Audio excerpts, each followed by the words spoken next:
Estamos iniciando mais um Café e Prosa. E hoje vamos bater um papo com Gilce Consenza. Ela é militante política dos direitos humanos e lutadora contra a ditadura militar.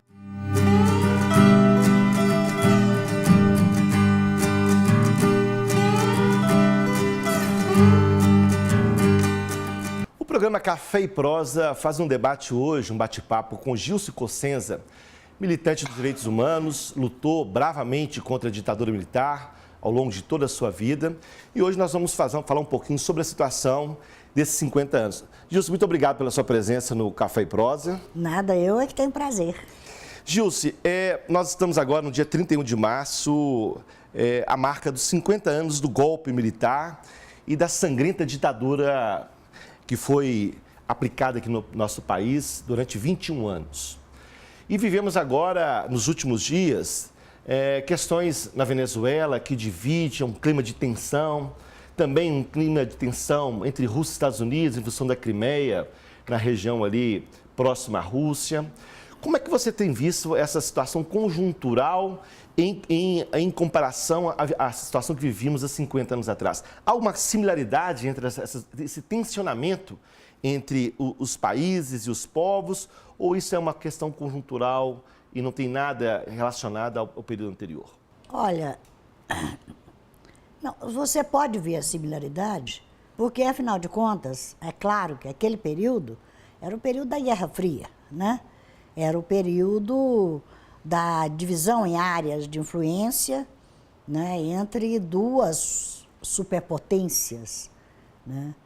E isto criava situações particulares daquela época, muito agressivas, inclusive, né? Na própria questão, aqui para o Ocidente, a demonização, né, do leste europeu, do outro lado, né, e do comunismo. Quer dizer, era a época ainda, quando eu era adolescente, e quando prepararam e depois deram o golpe, aonde de fato se colocava a questão do comunismo como aquele bicho-papão que rouba as crianças das mães, invade as casas, estupra as mulheres, queima as igrejas e mata os padres. Era isso.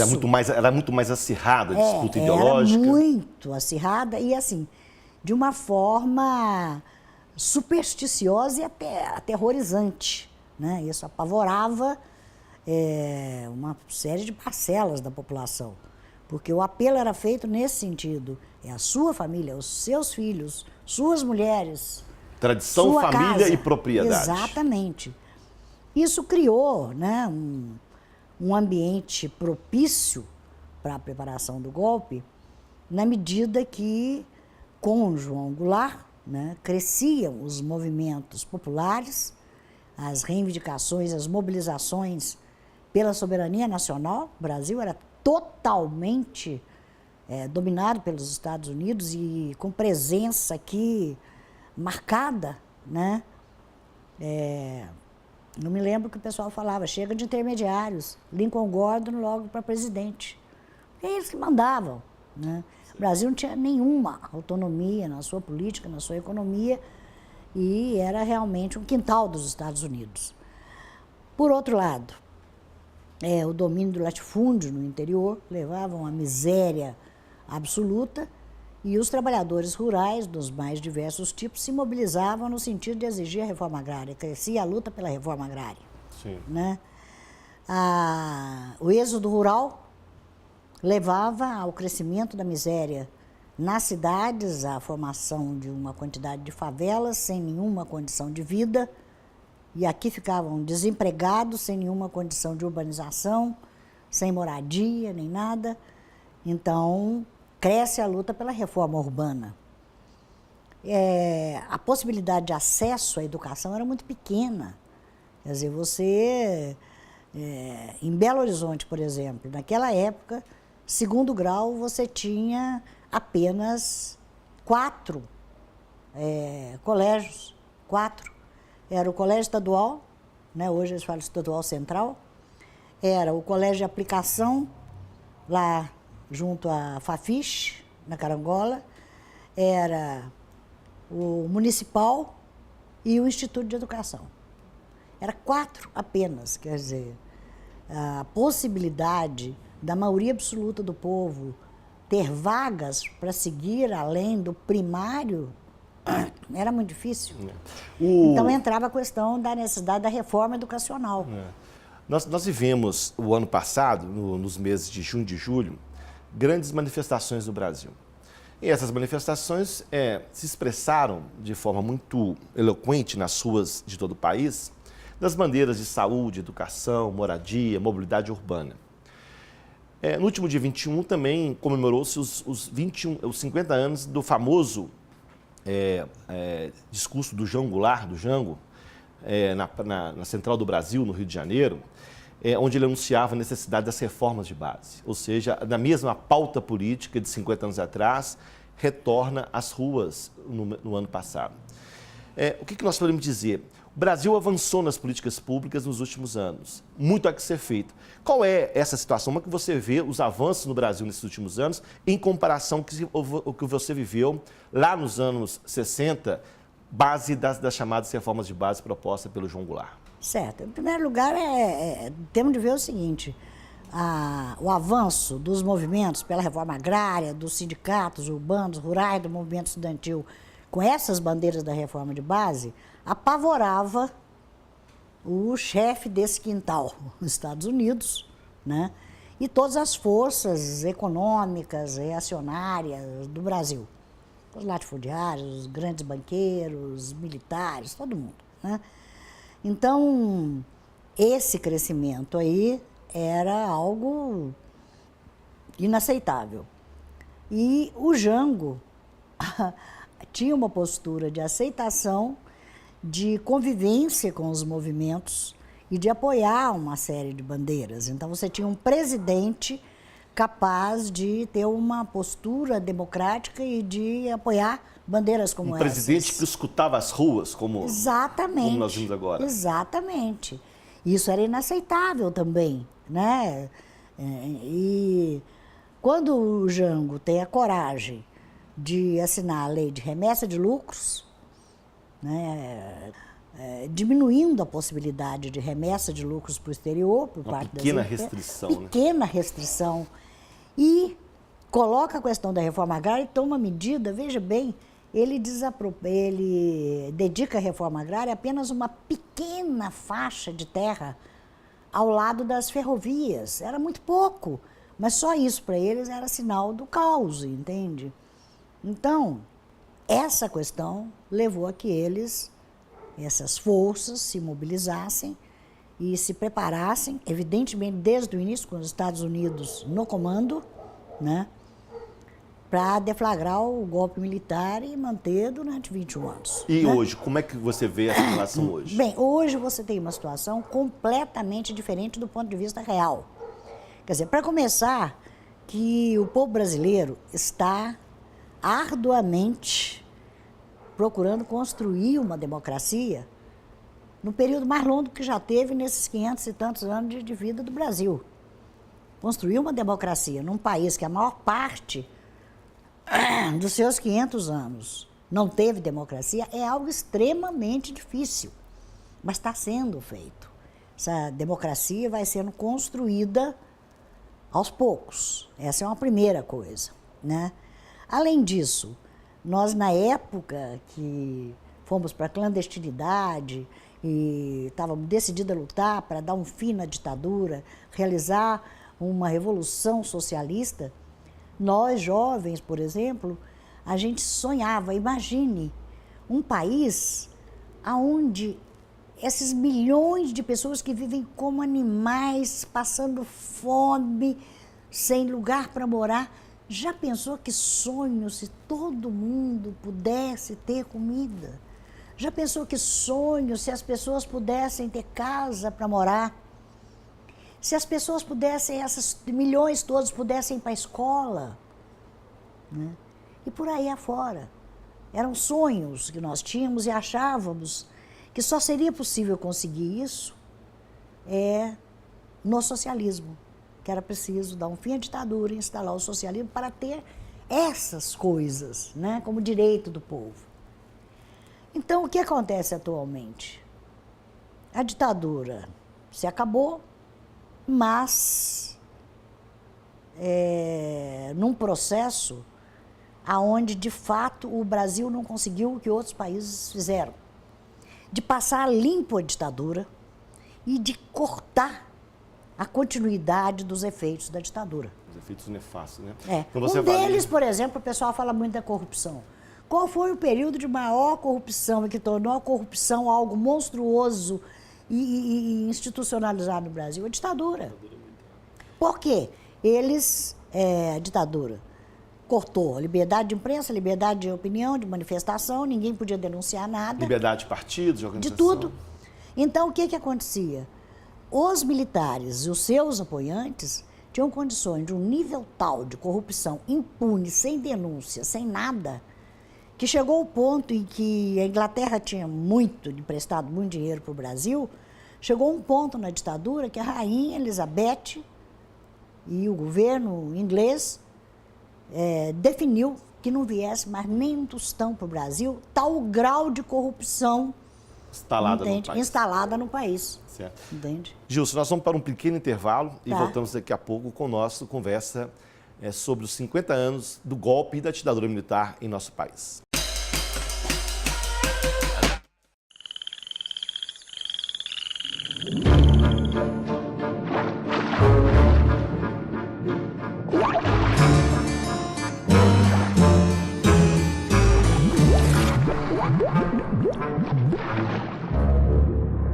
As drogas são uma armadilha. Você sabe disso. Seu filho não. Converse com ele. O diálogo é a melhor forma de afastar o perigo das drogas.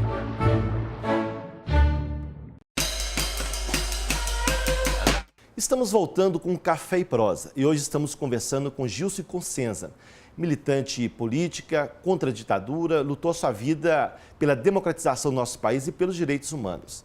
Gilson, nós estamos vivendo no Brasil agora um período de muito tensionamento na sociedade e recentemente agora manifestações de um pequeno grupo no país pedindo retorno à ditadura militar, aos tempos mais sombrios da nossa história. Você faz parte dessa história dos 50 anos de luta contra a ditadura, foi torturada, presa, enfim, sofreu todas as consequências desse duro regime vivido no país. Como é que você avalia esta loucura que se apresenta como algo de novo na sociedade brasileira, que nada mais do que o passado sombrio que nós vivemos? Olha, esse pessoal, militares, dizendo que os militares devem sair das casernas, chamando marcha com Deus contra o comunismo, isso daí, na realidade, é um pequeno grupo de pessoas quase doentes, de tão reacionárias, direitistas, que chegam ao absurdo de defender tudo o que houve de terrível para o povo brasileiro na ditadura. Mas este pessoal, me impressiona o fato de eles terem coragem de levantar a cabeça para o Facebook, para todo lugar, chamando. Esse pessoal aí, por eles só, eles não têm respaldo na sociedade brasileira mais, né? Mas eles procuram com isso, não que eles achem que tem esse respaldo, que tiveram na época do golpe militar. Mas eles levantam a cabeça porque eles acham que podem acrescentar esse pequeno setor terrorista que eles são, entende? Como mais um setor num espectro muito amplo que está disposto a tudo, a toda baixaria, a tudo que for possível usar para tentar impedir o Brasil de continuar com essa inversão de visão política, de enfoque que houve desde que o Lula tomou o poder. Quer dizer, essa inversão colocou como foco não os interesses financeiros dos grandes bancos, interesses internacionais ou dos latifundiários, mas colocou como foco a questão de um desenvolvimento baseado na distribuição de renda. Colocou como foco, está fazendo isso aos poucos, com dificuldade, às vezes com erros, mas está fazendo isso, já tirou milhões da miséria absoluta. O país está mudando, né, de forma... O país vai mudando. Evidente. é devagar e com dificuldades, mas ele está seguindo esse rumo, uma busca de um desenvolvimento baseado em tirar milhões da miséria, em dar condição de cidadãos, em garantir não só alimentação, mas moradia para milhões, médicos para milhões, acesso à educação para milhões, e não só a educação secundária, as universidades, né? O Brasil mudou muito. As universidades, ao uso dos bens de consumo que a sociedade já tem para usar. Então, isso não pode ser permitido para esses setores que desejam que o desenvolvimento brasileiro não seja desenvolvimento, seja crescimento econômico baseado na questão financeira e com outro enfoque, portanto. É o tal de aumentar o bolo e não dividir a renda, né? Exatamente. Gilce, deixa eu te Então, perguntar... nesta situação, entende? Essas forças se mobilizam, definem que é preciso acabar, derrubar a Dilma de qualquer forma, que o Brasil está no caos, e mais, operacionalizam todos os tipos de operações. Inclusive, eu não tenho dúvida de que dentro de manifestações democráticas, normais, aonde a maioria absoluta das pessoas vai exercer o seu direito democrático e é reconhecido pelo governo, entende? Eu não tenho dúvida de que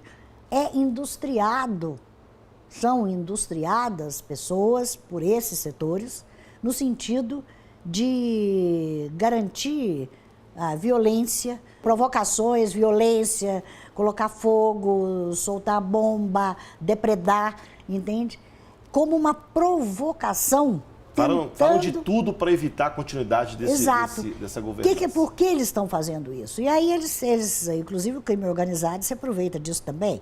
E aqueles black blocs, aqueles malucos que existem no mundo inteiro, idem, entram. Mas são industriados. Qual é o objetivo? Tentar transformar o direito normal de manifestações pacíficas de participação do povo em uma grande crise política, se possível... Para derrubar o governo. Se possível, forçando a polícia, entende, a responder e conseguir algumas mortes.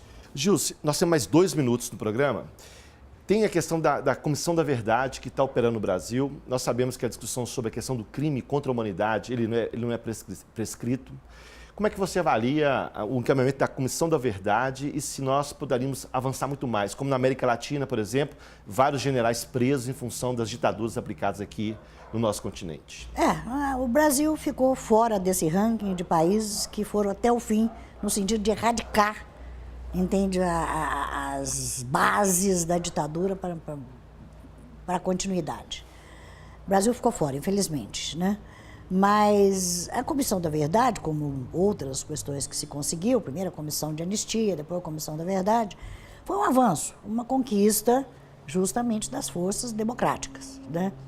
Mas uma Comissão da Verdade como um avanço pequeno, limitado, muitas limitações no papel dessa Comissão da Verdade, e vem conseguindo algumas coisas que são avanços, mas não tem poder para ir até o fundo das questões.